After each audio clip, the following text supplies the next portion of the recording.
Ranking Republican on budget. Mr. Speaker, I know the Democrats in the House are excited because all their work has even transpired all the way to Nevada, because now the socialist Democratic wing of the party has taken over there as well. From H.R. 1 to voting to defund the police, House Democrats have abandoned any pretense of unity. They passed 3 major bills in 1 month with 0 bipartisan support. Today, they plan to pass another. Like the others, it represents a missed opportunity for Congress to focus on the real needs of the American people.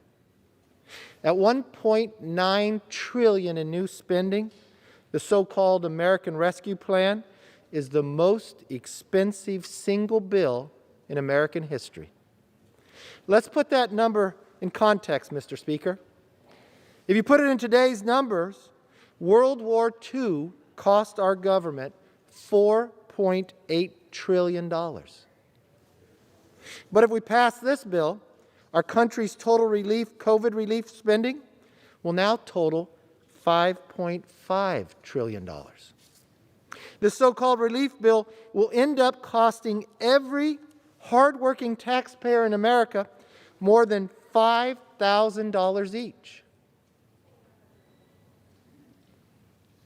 You send the government your tax dollars, but you only get a fraction of what you pay for at the very best. You know, we warned people on the internet about email scams. It's like the ones of those emails where you get a promise you'll get millions of dollars, but first you have to wire them some money. That's exactly what's happening here today. This is the reality of this bill before us. It showers money on special interests, but spends less than 9% on actually defeating the virus. But it gives San Francisco $600 million, essentially wiping out 92% of their budget deficit. Think about that. 9% on the virus. But Mr. Speaker, San Francisco, the home to our Speaker, gets to wipe out 92% of their budget deficit. Where does that money come from? Well, every American is now going to pay more than $5,000 so we can send it to San Francisco and give them 92% of their budget deficit. Interesting how socialism works. In both the House and Senate, the only bipartisan vote has been against this. And after 5 relief bills, it is on track to be the first passed by strictly party lines.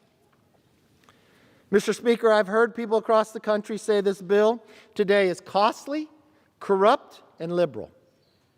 Now, even the Biden White House agrees. It is very liberal. They called this the most progressive piece of legislation in history. For those who are watching, progressive means socialism. The same party that runs here and now the Democratic Party of Nevada is the Socialist Democratic Party. So let's be clear. This isn't a rescue bill. It isn't a relief bill. It's a laundry list of left-wing priorities that predate the pandemic and do not meet the needs of the American families.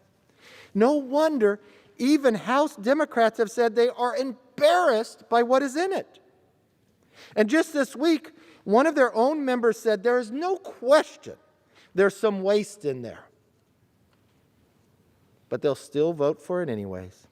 In fact, if you are a member of the swamp, you do pretty well under this bill.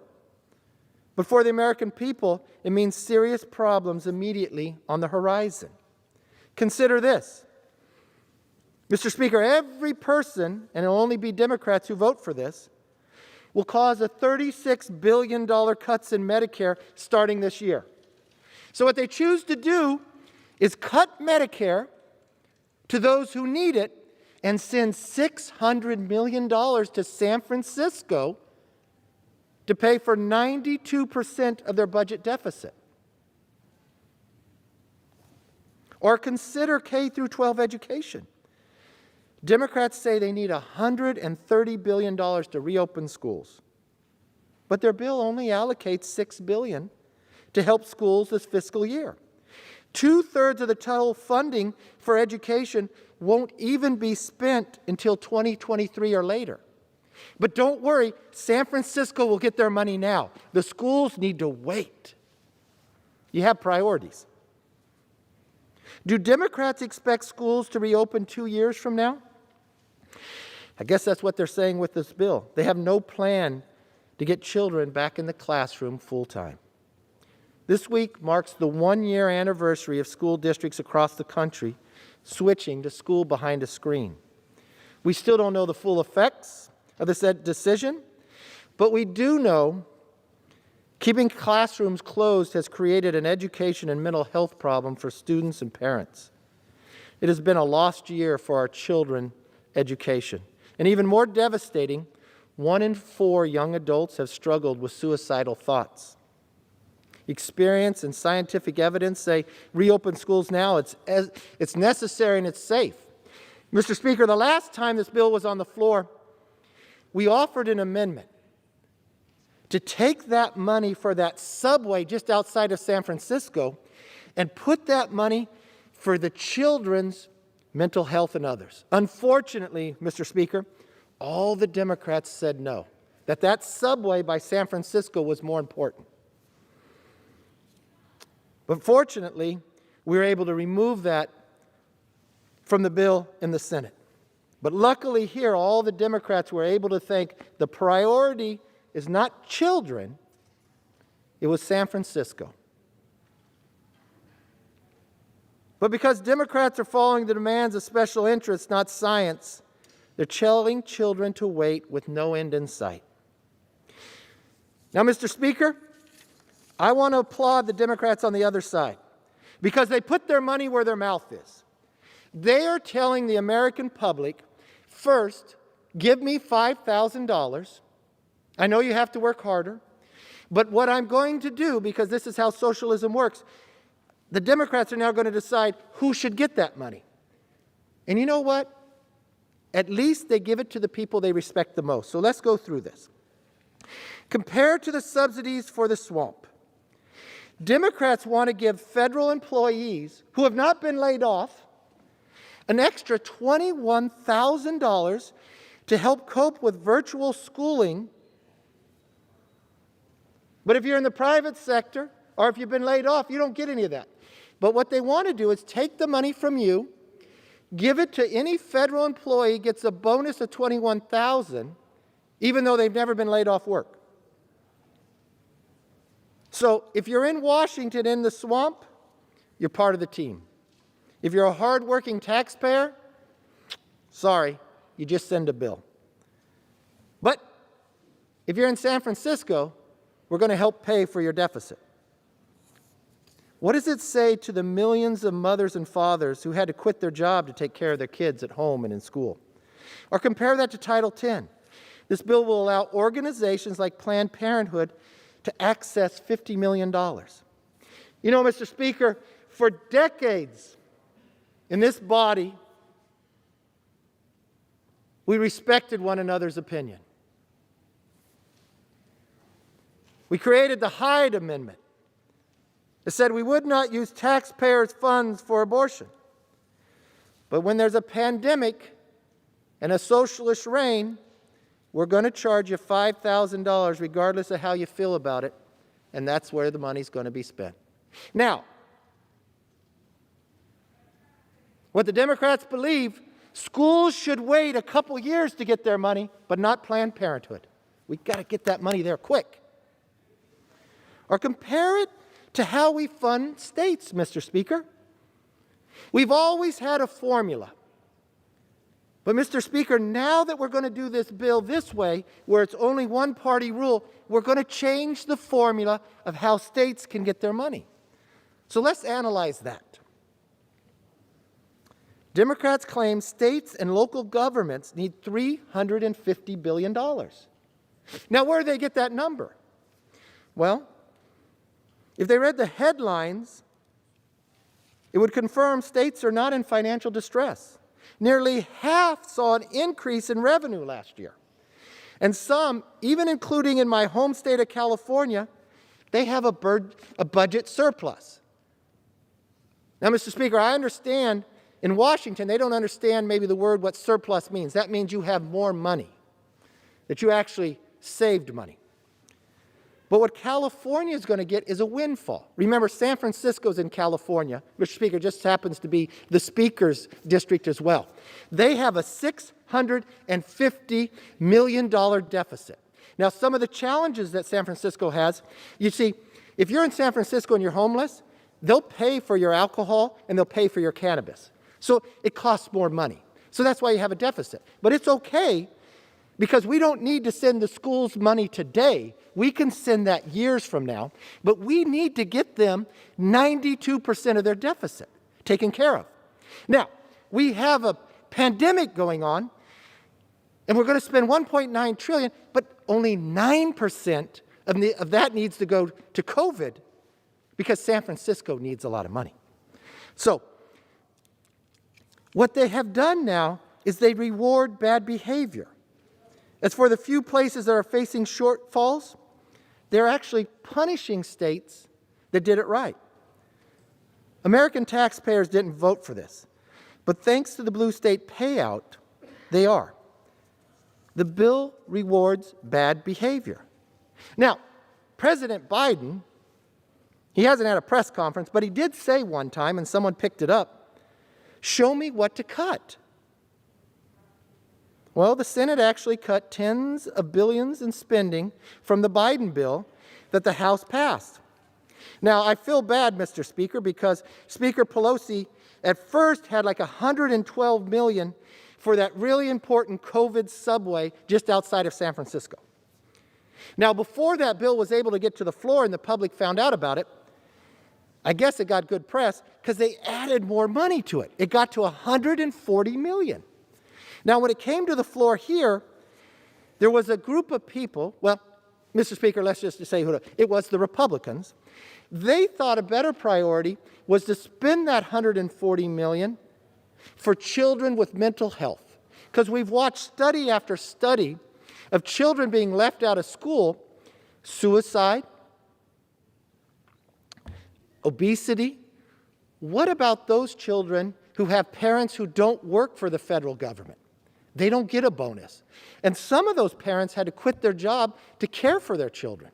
So we thought, I know it's a small amount compared to $1.9 trillion, we thought, wouldn't that be a better use of the money? So we offered that on this floor, Mr. Speaker. But unfortunately, Mr. Speaker, the Democrats said no to that this subway was more important than the children. Well, luckily, on the Senate side, they took that out. Whoa!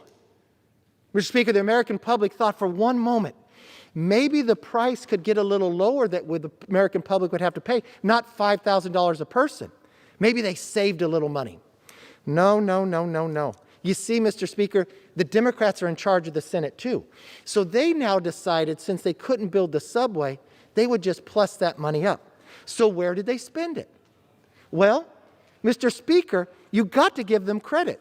They took the same advice that the Democrats in the House had. You see, they added an extra $25,000 bonus for state employees. Let's just not reward the employees of the federal government that haven't been laid off. Let's reward the state employees who haven't been laid off. They get $25,000 bonus. Isn't that amazing? I guess the money, I wonder where it comes from. Oh yes, Mr. Speaker, it comes from the American people, the hardworking taxpayers. You see, they all need to send the government $5,000 so you can decide where to spend it. And if you're part of the swamp, pretty good reward, $25,000. And then they added $15 billion for taxpayer-funded health care subsidies that illegal immigrants are able and eligible for. Now, Mr. Speaker, you know this, Mr. Speaker, based upon your district and others. You know what's happening down in the border. President Biden has created a new border crisis. There's more people able to come in, not being tested with COVID, but lo and behold, they are now going to get subsidized health care. Luckily, we could spend more money on that, Mr. Speaker. There's probably much more coming now with the Biden border crisis. But will this help the people get back to work? Nope. Will this help students get back in the classroom? Nope. But will it help vaccines get to those who want it? Nope. But will it help take care of 92% of San Francisco's budget deficit? Oh, yes, it will. Yes, it will. It just throws out money without accountability. Even though there are $1 trillion sitting there right now that have already been appropriated that can go out to help. But remember what Margaret Thatcher said, Mr. Speaker. Socialism. You'll eventually run out of other people's money. You've been doing a very good job of it so far. There is still work to do to defeat the virus. But it is clear we are nearing the final phase of the fight. For 12 terrible months, the American workers has struggled through lockdowns, sacrificed through closure, and suffered through mandates. They persevered through it all. And now their government wants to take 5,000 more of it to make sure a federal employee that wasn't laid off, state employee that wasn't laid off, gets bonuses. And lo and behold, we've got to make sure San Francisco gets their deficit taken care of. Not in 2 years, like the schools, but today. President Trump, Operation Warp Speed, previous bipartisan efforts in Congress, and the American people worked tirelessly towards that outcome. President Biden was set up for success, both economically and with vaccines. But in that short amount of time, what have, Mr. Speaker, they've been able to accomplish down at the administration? They raised our gasoline price. So not only are you asking them to pay for this bill, you're taking more out of their pocket, and at the same time, by a stroke of a pen, he laid off millions of those workers. Mr. Speaker, I know this for sure. I know where you serve, and I know your passion for serving. I know the people in your district that are getting laid off for the XL pipeline. I know that wasn't your wish. It's harder to pay a bigger tax bill when you don't have a job. It's even worse when that job was taken away by your president. It's even worse when you go out to look for a new job and that same president has changed the policy along the border, and now you're competing with people who are not even Americans, and they're getting subsidized health care because of this bill. Mr. Speaker, I believe the American public wants something different. I believe they were proud of the fact when we did something here that was bipartisan. I believe they were proud of the fact with Operation Warp Speed, we now have 3 vaccines. I believe they were proud when we were energy independent. I believe they were proud when they had more money in their pocket, when they didn't have to pay so much for gasoline. But Mr. Speaker, socialism has destroyed many countries. I just watched Venezuela offer new currency. What was it, $1 billion is worth 50 cents today. How did it all start? I've watched socialism grow in this country. I watched it grow in this body. I see within your own party, you no longer even fear to say that you're Democrats anymore, Mr. Speaker. You're socialist Democrats. That's the lead of the Democratic Party. Mr. Speaker, the chairman of the Senate Budget Committee isn't even registered as a Democrat. So why would you think what would be produced? Mr. Speaker, whoever votes for this bill, I want you to look the people in the eye. I want you to think about that hardworking taxpayer. I want you to explain to them why only 9% goes to defeat COVID. Why do they have to give $5,000 and you redistribute it to people who weren't even laid off? You give bonuses to the things you care most about. Mr. Speaker, I've heard our speaker say many times, where you spend your money shows your values. Well, she does represent San Francisco, Mr. Speaker, but we don't. 92% of the budget deficit of San Francisco is going to be paid with this bill. But for that parent out there who is struggling, that for the last year, that has had to be the teacher, the tutor, the coach, the music instructor, the recess participant? Help is not on the way. Help is not on the way. For those who've studied government and always thought working something bipartisan would be positive, that's no longer the case. For those who thought they could have a fair debate on a floor, they take away even the offer to have an amendment. And when we do, and we prioritize the children of this nation over a subway in a district not far from our speaker, the majority party walks in line. Mr. Speaker, we are so much better than this. We proved it 5 other times. What a difference it makes by a simple new control of a power that people want. Mr. Speaker, when you study history, there's a saying in a book called The Prince, Machiavellian. Absolute power corrupts absolutely. Absolute power corrupts absolutely.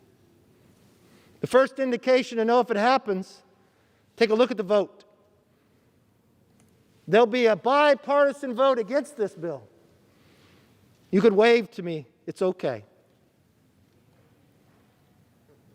I want you to wave to the American public when they have to wave away $5,000. So a federal employee that never been laid off gets a $21,000 to deal with their children being at home. Who's going to represent them? Who's going to be their voice?